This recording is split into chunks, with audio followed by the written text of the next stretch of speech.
여호와여 나의 말에 귀를 기울이사 나의 심정을 헤아려 주소서. 나의 왕, 나의 하나님이여 내가 부르짖는 소리를 들으소서. 내가 주께 기도하나이다. 여호와여 아침에 주께서 나의 소리를 들으시리니 아침에 내가 주께 기도하고 바라리이다. 주는 죄악을 기뻐하는 신이 아니시니 악이 주와 함께 머물지 못하며 오만한 자들이 주의 목전에 서지 못하리이다. 주는 모든 행악자를 미워하시며 거짓말하는 자들을 멸망시키시리이다. 여호와께서는 피의 흘리기를 즐기는 자와 속이는 자를 싫어하시나이다. 오직 나는 주의 풍성한 사랑을 힘입어 주의 집에 들어가 주를 경외함으로 성전을 향하여 예배하리이다. 여호와여 나의 원수들로 말미암아 주의 의로 나를 인도하시고 주의 길을 내 목전에 곧게 하소서. 그들의 입에 신실함이 없고 그들의 심중이 심히 약하며 그들의 목구멍은 열린 무덤 같고 그들의 혀로는 아첨 하나이다. 하나님이여 그들을 정죄하사 자기 꾀에 빠지게 하시고 그 많은 허물로 말미암아 그들을 쫓아내소서. 그들이 주를 배역함이니이다. 그러나 주께 피하는 모든 사람은 다 기뻐하며 주의 보호로 말미암아 영원히 기뻐 외치고 주의 이름을 사랑하는 자들은 주를 즐거워하리이다. 여호와여 주는 의인에게 복을 주시고 방패로 함같이 은혜로 그를 호위하시리이다. 아멘. 하나님의 말씀입니다. 하나님께 감사합니다.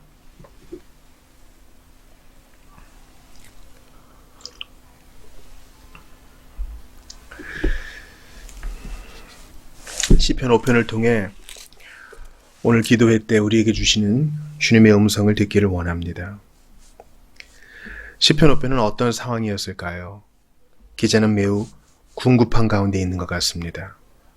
아침에 주님을 찾습니다. 그는 정말로 하나님을 바라고 있는 것입니다. 여호와여 나의 말에 귀를 기울이사 나의 심정을 헤아려 주소서.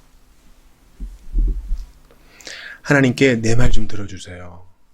내 마음 좀 받아주세요. 외치는 것입니다. 이 성도인 시편 기자가 얼마나 답답한 일을 겪었길래 주님께 이렇게 나아가는 것일까요? 제가 오늘 이 밤에 여러분과 나누고 싶은 첫 번째 사실은 하나님이 우리의 기도를 들으신다는 확신을 가지고 기도해야 된다는 것입니다. 다시 한번요. 하나님께서 나의 말의 소리를 들으시고 우리의 마음의 토함의 귀를 기울이신다는 확신을 가지고 기도의 자리로 나아가야 한다는 것입니다. 이 믿음이 없으면 아무리 많이 구해도 소용이 없어요. 하나님은 나의 아버지가 되셔서 나의 기도 들으신다. 주 예수 그리스도의 하나님은 나의 아버지시며 그분은 당신의 약속을 결코 헛되이 버리지 않으신다. 내가 부르짖으면 들으신다고 약속하셨으니 내가 지금 하나님 앞에 말하는 거 들으신다. 내 마음 아신다. 그래서 하나님 앞에 직접 얘기하듯이 우리의 소원을 올리는 것입니다.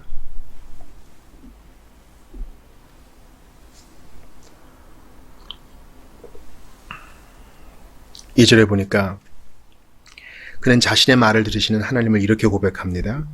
나의 왕, 나의 하나님이여 내가 부르짖는 소리를 들으소서. 내가 주께 기도하나이다. 그는 하나님을 나의 왕이라고 합니다. 우리의 왕, 모든 백성의 왕이라고 하지 않고 나의 왕이라고 합니다. 나의 왕이니까, 나의 하나님이니까 들으시죠. 여러 사람이 왕이면은 그 왕은 이런저런 일로 바빠서 일개 개인에 불과한 나의 소리를 듣지 못할 수도 있습니다. 그러나 내가 섬기는 온 우주의 하나님 예수 그리스도의 하나님은 나의 왕이 되셔서 나의 사정을 들으시고 온 세상에 나만 있는 것처럼 내 말에 귀를 기울이신다는 사실에 우리 위로가 있는 것입니다. 나의 말을 기울여 주세요. 내가 부르짖는 소리를 들어주세요. 그러므로 우리가 오늘 하나님 앞에 기도하러 나왔는데 주께서 우리 마음을 아시고 우리 기도를 들으신다는 확신을 가지고 나아가 줍시다. 이 기도의 확실성은 예수 그리스도의 피로 보증받는 것입니다. 그리스도의 피를 믿는 자, 그분을 믿고 의지하는 자는 하나님께 당당히 나아갈 수 있게 되었으므로 누구의 눈치도 보지 않고 아빠, 나의 하나님, 아바 아버지 부르며 나아갈 수 있는 것입니다. 어떨 때에는 말로 다 표현되지 않는 우리 심정이 있죠. 그저 답답하기만 하고 이거 어떻게 풀어야 될지를 모르겠는 그런 심정이 있어요. 그래서 기자가 얘기하잖아요. 나의 심정을 헤아려 주소서. 사실 우리는요, 우리의 마음을 말로 표현하는 것에 있어서 대단히 미숙해요. 그렇지 않습니까? 이런 생각을 품었는데 저렇게 표현할 때 있고요. 저런 생각을 품었는데 이렇게 표현할 때 있고요. 옳은 생각을 품었는데 그렇게 표현할 때도 있고요. 그런 생각을 품었는데 옳게 표현할 때도 있습니다. 또한 섬세한 감정의 표현에 있어서는 더욱 미숙하죠. 그러므로 하나님 앞에 나의 마음을 헤아려 달라고. 내가 미처 표현하지 못하는 것까지 주님은 내 마음을 아시오니 기도하러 나온 내 마음을 좀 받아달라고. 그래서 제가 여러분께 권합니다. 저는 배우기를 설교자는 설교 원고만 준비하는 사람이 아니다 이렇게 배웠어요. 설교문만 준비하는 것은 설교자가 아니다. 설교자는 설교자 자신을 준비하는 사람이다.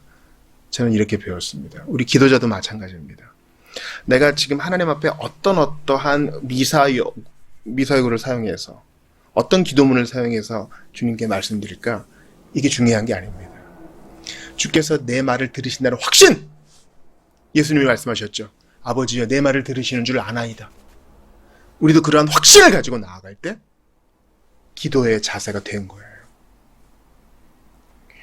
요즘 복음주의 안에서 고교회주의가 좀 인기인 것 같아요. 바람직한 현상이기도 하고 우려되는 현상이기도 합니다. 고교회주의라는 것은 이게 전례주의가 융성하고 있어요. 그게 책들을 통해서 작가들을 통해서 많이 퍼지고 있습니다. 나쁜 것은 아니겠죠. 그러나 더 중요한 것은 우리가 고교회든 저교회든 항상 중요한 것은 하나님 앞에 기도의 미사여구, 기도문을 가지고 나아가는 것 이상으로 기도할 마음, 그리고 내 말을 들으신다는 믿음으로 나아가는 것이 더 중요합니다. 그러려면 그리스도를 믿고 그분 앞에 회개한 믿음으로 반응하며 그분이 어떠한 분이심을 믿고 나아가야 됩니다. 기억하세요. 주님은 우리 말을 들으십니다. 아멘. 우리의 마음을 헤아려 주십니다. 아멘. 엄마는요, 좋은 아빠는요, 다 애를 보면요, 알아요. 대충 알아요. 얘 마음 상태가 어떤지 알아요. 꿍하지 않고 부모 앞에 섭니다. 아이가 별 얘기하지 않아도 너 오늘 힘들었구나. 한마디만 하면 아이가 와락 울음이 터지고 부모 품에 안기죠.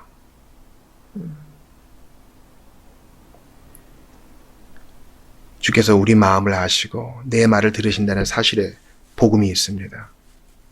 두 번째 여러분과 나누고 싶은 것은 기도할 때 우리는 아침 시간을 지켜야 된다는 것입니다. 3절 보세요. 여호와여 아침에 주께서 나의 기도를 들으시리니 아침에 내가 주께 기도하고 바라리이다. 목사님, 저는 아침 시간에 쉽지 않아요 하시는 분들 계실 거예요. 그런데 여기 매튜 헨리가 얘기하는 것을 한번 들어보세요. 아침 기도는 우리의 의무이다. 우리가 가장 상쾌하고 활기 있으며 평온한 상태에 있을 때, 밤 동안 잠을 푹 자고 원기를 소생했을 때, 그리고 아직 그날의 일로 머리가 가득 차 있지 않을 때가 기도드리기에 가장 합당한 시간이다. 우리가 당할 위험과 유혹, 그리고 그것에 대한 우려를 고려해 볼 때 믿음과 기도로서 신선한 은혜를 공급받기 위해서는 아침에 기도하는 것이 가장 필요하다. 즉, 비록 그가 기도를 들어주실 준비가 되셨더라도, 즉 우리의 마음을 다해서 아침에 기도하는 것이 중요하다는 사실입니다. 그래서 아침 기도를 의무라고까지 얘기해요. 하루에 7번씩 시편 기자는 기도한다 그랬는데, 그러니까 아침에만 기도하는 것은 아니겠죠. 그러나 아침 기도는 상당히 권고할 만한 일이다 이렇게 얘기합니다. 제가 이번 장례 기간에 외할머니에 대한 얘기를 들었어요. 외할머니에 대한.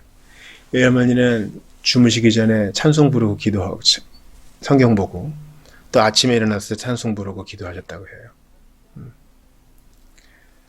그래서 아침에 부르셨던 찬송이 지난밤에 보호하사 잠잘 자게 하시고, 이 찬송 아시는 분 있나 모르겠어요. 아침에 드리는 찬송이 있어요, 여러분. 아침에 딱 눈을 떴을 때. 시편 기자는 이것을 실천하고 있습니다. 여호와여, 아침에 주께서 나의 소리를 들으시리니 아침에 내가 주께 기도하고 바라리이다. 사랑하는 여러분, 여러분의 골방 시간을 아침에 한번 맞춰 넣어 보세요. 아침이 어려운 분들이 있다는 거 알아요. 여러분이 하루를 시작할 때 깰 때 주님을 찾으시기를 바랍니다. 아침에 나의 소리를 들으신다 했거든요. 아침은 고요한 시간이에요. 저에게 개인적으로 연락하신 타교회 분들이 계세요. 한 분은 너무 어려운 시간을 겪으셨대요. 그런데 새벽 기도를 회복하고 나서 너무 행복하셨다는 거예요. 이것은 우리나라에 계신 분도 마찬가지고 해외에 사신 분도 마찬가지입니다.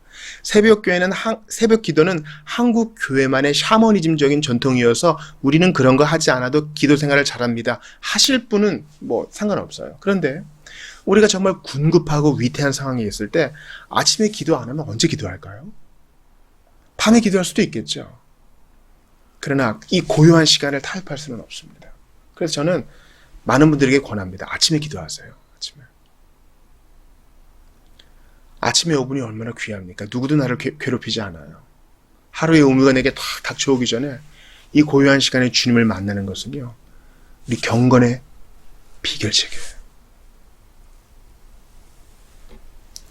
그때의 묵상은 기도를 위한 훌륭한 준비가 됩니다. 아침의 묵상은 아침의 기도와 병행되어야 하며, 이렇게 깊이 생각하고 기도할 때 하나님께서 우리를 돌보신다는 것을 온몸으로 체험할 수 있는 것입니다. 시편 기자는 어땠을까요? 이 기자가 다윗이라고 하면 생각해 보세요. 도망 다녔을 때의 다윗, 정신없겠죠. 그때 뭐 아침 기도할 시간이 어땠습니까? 그래도 하는 거예요. 왕이 되어서도 하는 겁니다. 여러분, 왕이 얼마나 일이 많아요. 행정 끝이 없는 것이죠. 그래도 아침에 기도하는 겁니다. 그래야 할 수 있는 겁니다. 아기를 돌보고 직장에서 일을 하며 학교에서 공부하시는 분들, 아침에 기도하세요. 그것이 여러분의 능률을 더 늘려줄 것입니다. 그리고 그것은 우리의 의무예요. 우리의 골방 시간을 잘 생각해 봅시다. 아침을 사수하지 않으면 우리의 하루는 무너져 버리고 말 것입니다. 그냥 그렇게 살게 돼요. 사라지게 돼요.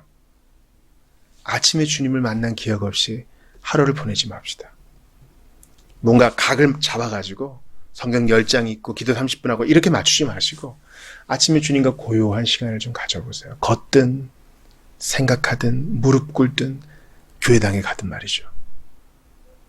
다시 한번 시편을 봅시다. 여호와여, 아침에 주께서 나의 소리를 들으시니 아침에 내가 주께 기도하고 바라리이다. 우리 예수님이 바로 이 본을 보여주신 거 아닙니까? 그 새벽에 틈만 나면 사라지세요. 그러니까 할만해서 하는 게 아니에요. 우리가 할만해서 아침 기도를 채우는 게 아니라 그 아침 기도 시간이 우리를 지켜줘요. 중요한 게 있겠죠. 말짱한 정신이 필요해요. 충분히 주무시고 하나님 앞에 가장 좋은 시간, 가장 고요한 시간을 내어드릴 수 있기를 바랍니다. 세 번째, 우리의 골방과 우리의 공동체 예배는 연결되어야 한다는 것입니다. 첫 번째 대지는 무엇이었습니까? 하나님이 우리 말을 들으신다, 우리 마음을 헤아리신다. 두 번째는 무엇입니까? 아침 시간을 사수하라, 아침 기도 시간을 사수하라. 세 번째는 무엇입니까? 우리의 골방과 공동체 예배는 연결되어 있다는 것입니다. 오늘 보면 7절 보세요. 오직 나는 주의 풍성한 사랑을 힘입어 주의 집에 들어가 주를 경외함으로 성전을 향하여 예배하리이다. 11절도 보세요. 그러나 주께 피하는 모든 사람은 다 기뻐하며 주의 보호로 말미암아 영원히 기뻐 외치고 주의 이름을 사랑하는 자들은 주를 즐거워하리이다. 성전 예배는 공동 예배입니다. 또 11절에도 주를 사랑하는 자들이라고 복수로 표현합니다. 시편 기자는 골방에만 머물러 있지 않아요. 그의 마음은 공동체로 가 있습니다. 골방에서 주님을 만난 경험을 가지고 공동체로 나아갈 때 얼마나 풍성하겠어요. 그죠? 내가 만난 하나님, 또 저 지체가 만난 하나님, 그 나눔으로 우리의 공동체는 더욱 살찌워져 가는 것입니다. 지금 시편 기자의 상황이 녹록지 않습니다. 4절부터 6절 사이를 보니까 죄악을 품는 이들, 오만한 자들, 행악자들, 거짓말하는 자들, 피 흘리기를 즐기는 자들, 속이는 자들이 시편 기자 주변에 득세하고 있어요. 이건 우리도 마찬가지죠. 믿음의 눈으로 안 보면 우리 실족하기 쉬워요. 오늘 저를 찾아온 한 상담자가 물어보더군요. 성경을 좀 공부하고 신학을 좀 공부해 봤더니 이거 사람이 만든 학문 같대요. 어떤 분들은 그렇게 얘기할 수도 있겠죠.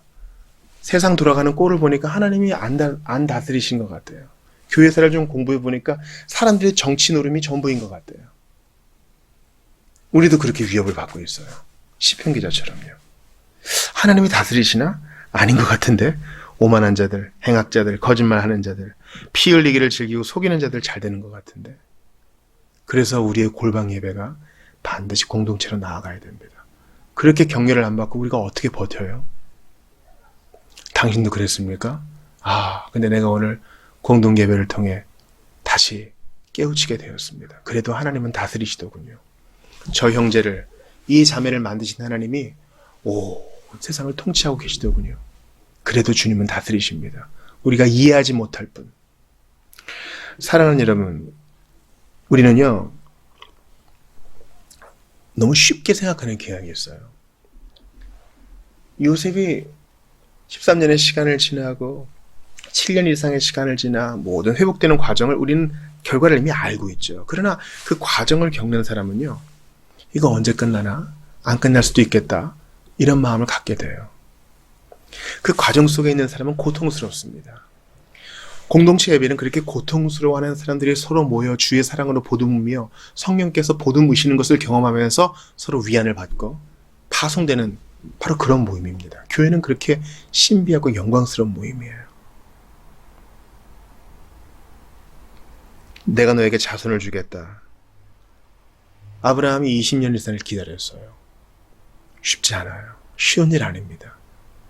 그런 기다림을 갖고 있는 사람들이 모여가지고 주님의 교회를 이루고 서로 위로합니다. 우리가 나눌 때에 당신도 그랬군요. 우리가 진실하게 우리의 약점을 고백할 때에 당신도 그랬군요. 그러면서 서로 위안을 받는 것입니다. 기억하세요. 골방 기도는 반드시 공동체 예배로 나아가야 의미가 있습니다. 가난한 성도들 있습니까? 속히 돌아오세요. 몸을 들이지 않는 예배 하나님 좋아하지 않아요. 교회를 떠난, 공동체를 떠난 개인 구원은 있을 수 없어요.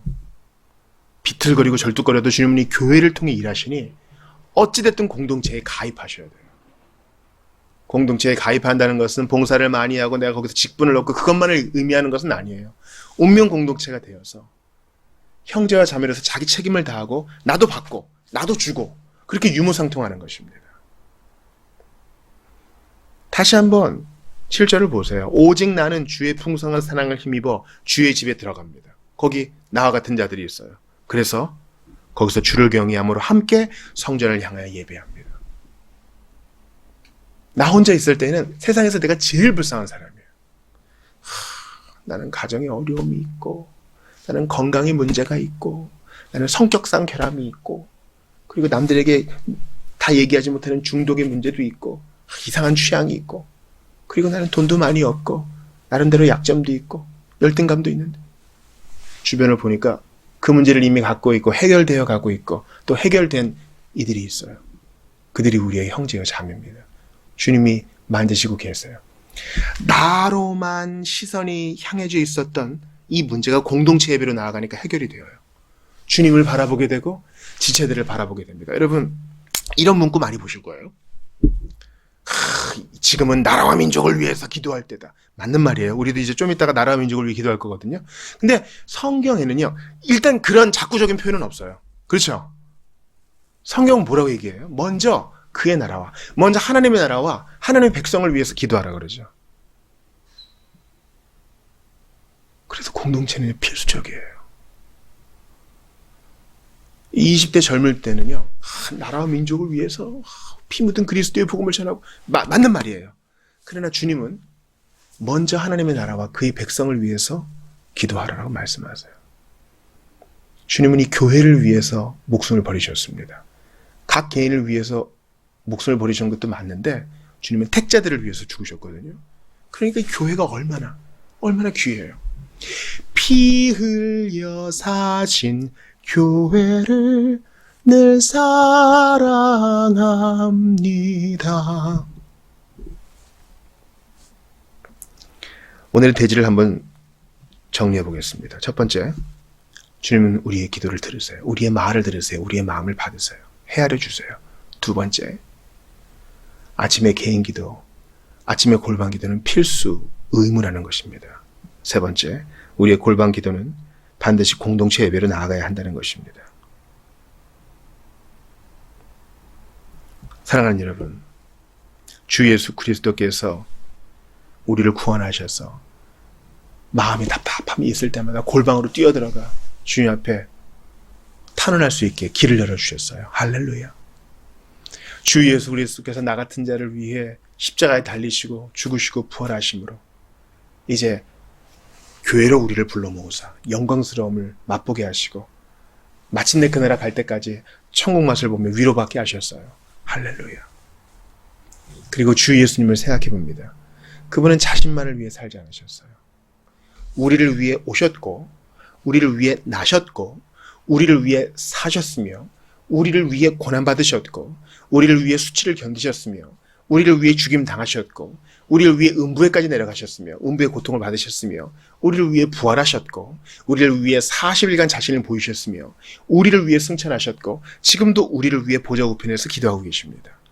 그분의 관심은 밖을 향해 있어요. 계속. 그래서 그분은 가장 복된 분이세요. 우리도 그렇게 합시다. 나를 위해서, 나의 안녕을 위해서, 나의 건강을 위해서, 나의 부귀영화를 위해서, 나의 자존감을 위해서가 아니라 이제 주님의 교회를 위해서, 핍박받는 다른 형제들을 위해서, 그리고 우리 몸된 공동체에 있는 다른 지체들을 위해서 우리의 마음을 한번 써보자고요. 그게 예수님의 뒤를 따르는 거 아니겠어요? 맨날 골방 기도만 하고 공동체로 나아가지 않으면 이게 무슨 소용이 있겠어요? 맨날 내 기도만 하고 다른 이들을 위해 입 한 번 뻥끗대지 못하면 이게 무슨 소용이 있겠냐고요. 그게 예수님의 뒤를 따르는 거예요. 예수님도 물론 자신을 위해 기도하셨죠. 그러나 그분의 기도의 대부분은 바로 밖을 향한 것이었습니다. 우리도 그렇게 할 때 주님의 뒤를 따르는 것이요, 주님의 십자가를 지는 것이요, 주님의 멍에를 매는 것이요, 하나님의 나라와 영광을 위한 길을 가게 되는 것이라 믿습니다. 그러면 아침 기도부터 시작합시다. 주님이 내 말을 들으신다는 믿음으로부터 시작합시다. 그리고 기쁘게 모입시다. 기쁘게 파송을 받으십시다. 비록 도망다니는 광야의 유랑자 신세일지라도 가장 복됨을 경험하게 될 것입니다. 주 예수님 피로 인쳐주신 약속이니 오늘 시편 5편을 마음에 새기면서 믿음으로 나아가시는 여러분 되시기를 주의 이름으로 축원합니다. 이 시간 같이 기도할 때에 주신 말씀 붙들고 주여 골방을 사수하게 하소서, 내 말을 들으심을 믿음으로 나아가게 하소서, 예수님을 믿고 나의 기도가 분명히 들려진 바 된다는 사실을 믿으며 나아가게 해주십시오. 이러한 마음으로 공동체로 모이기 힘쓰고 남을 위한 삶, 형제들을 위한 삶을 살 수 있도록 도와달라고 주신 말씀 붙들고 한번 같이 기도하겠습니다. 아버지 감사합니다.